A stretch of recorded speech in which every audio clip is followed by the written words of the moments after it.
بسم اللہ الرحمن الرحیم۔ السلام علیکم بچوں، یہ جماعت نام کا مطالعہ پاکستان کا باب نمبر 2 اور لیکچر نمبر 4 پیج نمبر 28 ہے۔ یہ جی عام انتخابات جو 1945-46 میں ہوئے تھے، یعنی 1945-46 کے جو انتخابات تھے، شملہ کانفرنس ہوئی تھی اس سے پہلے، اور اس کے بعد یہ اندازہ لگانا لازم ہو گیا کہ مختلف سیاسی جماعتوں کی عوام کی میں کیا حیثیت ہے، تو برصغیر کے مستقبل کے بارے میں کس جماعت کے موقف سے ہم آنگی رکھتے ہیں۔ اس صورتحال میں برطانوی حکومت نے عوامی رجحان کا پتہ لگانے کے لیے عام انتخابات کا انعقاد کرایا۔ یہ انعقاد جو ہے وہ ہندوستان کی تمام سیاسی پارٹیوں نے اس میں حصہ لیا۔ اس میں سب سے پہلے ہے جو کانگریس اور مسلم لیگ کا منشور تھا۔ کانگریس کا منشور کیا تھا؟ کانگریس کا منشور تھا کہ جنوبی ایشیا کو ایک وحدت کی صورت میں آزاد کرایا جائے۔ یہ پہلے بھی میں نے آپ کو بتایا تھا کہ کانگریس چاہتی تھی کہ ہندوستان جو ہے وہ مشترکہ آزاد ہو اور بعد میں وہ خود ہندو جو ہے اس پہ حکومت کر سکے، کیونکہ ان کی اکثریت تھی۔ انہوں نے تقسیم کی کوئی اسکیم جو ہے وہ قابل قبول انہوں نے کہا کہ نہیں ہوگی۔ کانگریس کا دعویٰ تھا کہ وہ برصغیر میں رہنے والے تمام گروہوں اور فرقوں کی نمائندہ جماعت ہے۔ اس کے بعد جی مسلم لیگ کا منشور، قائد اعظم کا دعویٰ تھا کہ عام انتخابات پاکستان کے بارے میں استصواب رائے ہوں گے، اگر مسلمان مسلم لیگ کا ساتھ دیں تو پاکستان بننے دیا جائے، ورنہ اس مطالبہ کو از خود مسترد سمجھا جائے۔ یعنی اگر مسلمانوں نے ساتھ دیا تو پاکستان جو ہے وہ بنایا جائے گا، یعنی ہمارا یہ مسلم لیگ کا دعویٰ ہے۔ اگرچہ دیگر مسلم جماعتیں بھی تھیں، لیکن ان میں سے کوئی بھی اکثریتی مسلم جماعت جو ہے وہ مسلمانوں کے لیے اکثریتی مسلمانوں کی نمائندگی نہیں کرتی تھی۔ قرارداد پاکستان کے مطابق جنوبی ایشیا کو تقسیم کر دیا جائے اور مسلم اکثریتی علاقوں میں مسلمانوں کو مکمل اقتدار اعلیٰ حاصل ہو جائے۔ اس کے بعد انتخابی مہم، تمام سیاسی جماعتوں نے زبردست مہم چلائی۔ کانگریس نے ملک میں شمال سے جنوب، مشرق سے مغرب تک بہت دورے کیے۔ اس کے بعد کانگریس کے علاوہ یونینسٹ پارٹی، احرار، جمعیت علماء ہند اور دیگر مسلم جماعتوں نے انتخابی اتحاد کی اور مسلم لیگ کا راستہ روکنے کی ہر ممکن کوشش کی۔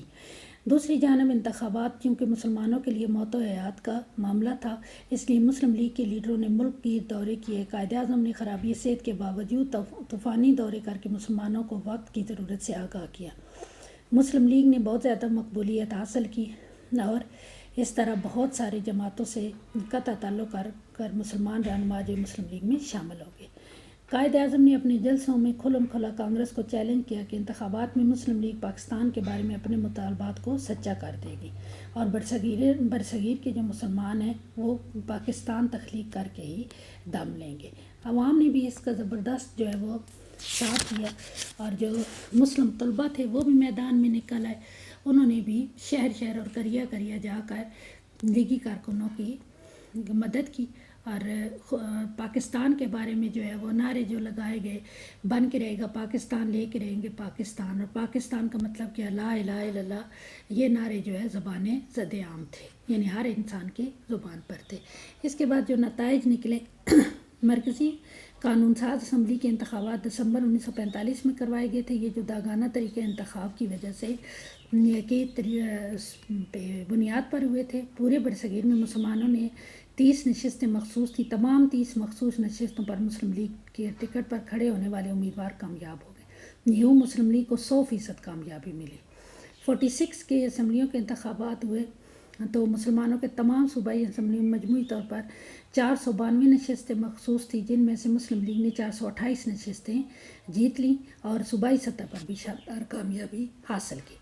انتخابی نتائج نے پاکستان کی بنیاد جو مضبوط کر دی، یعنی ایک میں انہیں 45 میں 100% ہوئی تھی اور دوسرے میں بھی انہوں نے 492 میں سے 428 نشستیں حاصل کر لیں۔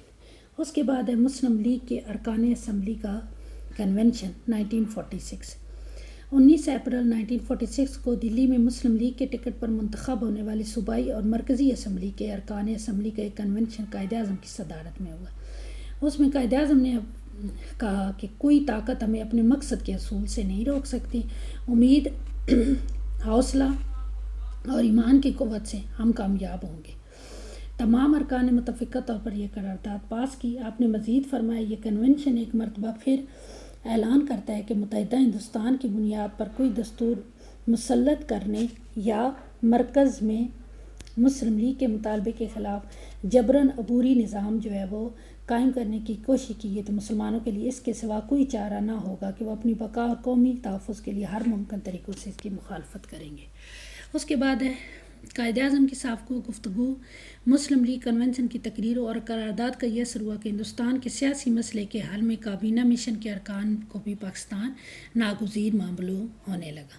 اس کے بعد حسین شہید سہروردی نے ایک قرارداد پیش کی جو متفقہ طور پر پاس ہوگی۔ اس قرارداد میں کہا گیا کہ شمال مشرقی خطے بنگال اور آسام، شمال مغربی خطے میں پنجاب، صوبہ سرحد سندھ اور بلوچستان کو ملا کر ایک آزاد اور خود مختار مملکت کی تشکیل دی جائے۔ اس بات کی حتمی یقین دہانی کرائی جائے کہ پاکستان بلا تاخیر قائم ہو کر رہے گا۔ اس قرارداد سے جو ابہام اور سکم یعنی جو شک و شبہ تھا وہ ختم ہو گیا اور 1940 کی قرارداد میں ریاستوں کا لفظ استعمال کرنے سے پیدا ہو گیا تھا۔ کنونشن کے اختتام سے پہلے ہر ممبر نے قیام پاکستان کے لیے جدوجہد کرنے اور اس کے لیے ہر قربانی دینے کا حلف اٹھایا۔ یہ جو ہے